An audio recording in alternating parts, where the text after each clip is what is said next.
Hello, guys, and welcome to Cricket Caviar. Today, we have to talk about the unsung hero of Bangladesh cricket. No more unsung he's averaging 50 in the year of 2024, and that guy is MHM, and he is known as Mehedy Hasan Miraz. What a player, man! Today, when things looked over for Bangladesh, they were 112 for 6, and everything looked gone. Mehdi Hasan Miraj had a partnership with Jakir Ali, and now they are in a situation where they have a lead of 60 odd runs, 65 runs, and they can, in fact, uh, post 60, 70 runs more, and it can be a very, very dangerous situation for South Africa. And on this track, it will be very difficult to chase 150 plus in the fourth innings, and how this match has turned around is again a testament to a batter like Mehdi Hasan Miraz, who is averaging 15 2024, who is continuously batting at 7 and 8. And you won't believe in test matches that Bangladesh win, Mehdi Hasan Miraz actually averages 40. And in the test matches that Bangladesh lose, Mehdi Hasan Miraz actually averages 18. So he's such a big impact player. There is an difference of 22 runs per match by Mehdi Hasan Miraj in the matches that Bangladesh win and in the matches that Bangladesh lose. So he's such a critical player for Bangladesh. Batting at number 7, his average is 24. Batting at number 8, his average is 25. But in this year, he has really stepped up his test match game. He's pulling his team out of trouble again and again. We saw an important 78 in Rawalpindi when Bangladesh were 26 for 6. And today, again, from 112 for 6. He got a marginal LBW call. I thought that was almost kind of an umpire's call decision that he got in the first innings. But in the second innings, he's been brilliant. But apart from Mehdi Hasan Miraz, we have to praise South Africa. The way they started the first morning, rarely you may see a touring outside subcontinent team, touring subcontinent, starting in that fashion in a test match in Bangladesh or in any country in subcontinent. Look at Vian Mulder. He was absolutely flying. It looked like he would take Pfeiffer in the first half an hour.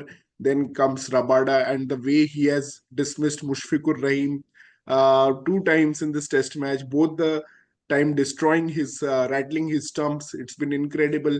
Kagiso Rabada actually reached 300 wickets. He has taken 4 wickets in the first inning, 4 wickets in the second innings, and the way he reached his 300th wicket with that wicket of Mushfiqur Rahim, it was kind of poetic.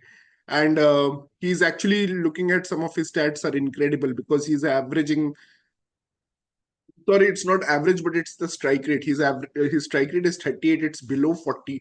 So that means he takes only 6 overs, 6.3 overs to take a wicket, and that speaks a lot about Kagiso Rabada's skill, because he's above only Dale Steyn, Wakar Yunis, and other bowlers like Sean Pollock.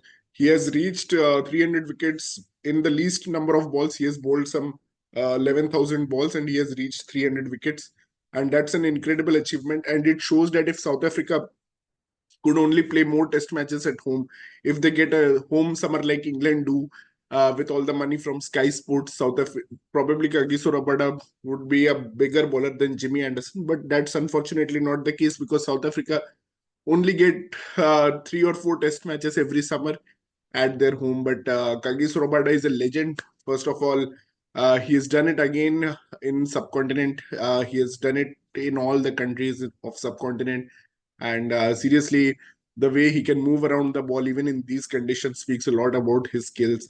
Clearly, one of the most underrated legends, I would say, because he's not compared to someone like Jimmy Anderson or Glenn McGrath or Dale Steyn even. But yeah, he's a very, very underrated bowler. And same goes for Mehdi Hasan Miraj. But we saw another great thing here. Only the third wicket keeper from South Africa to score 100 in Asia. So that's after Quinton de Kock and AB de Villiers, it is Kyle Verreyne.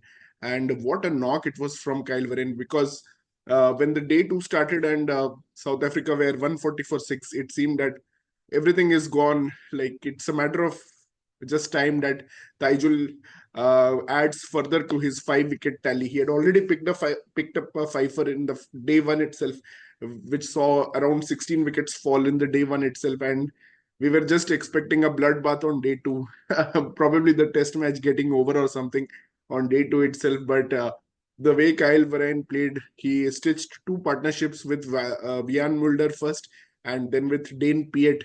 And I think the partnership that would hurt the Bangladeshis the most was the partnership with Dane Piet, because Dane Piet was just very patient. He was just playing through the line, snatching on any opportunities of wide balls. He was punishing them through the covers. And Vian Mulder was actually using the reverse sweep very well. And but the most important thing I would say was Kyle Verreyne playing in the V to the paces. He was playing straight drives. He was playing on drives. Played some cover drives as well.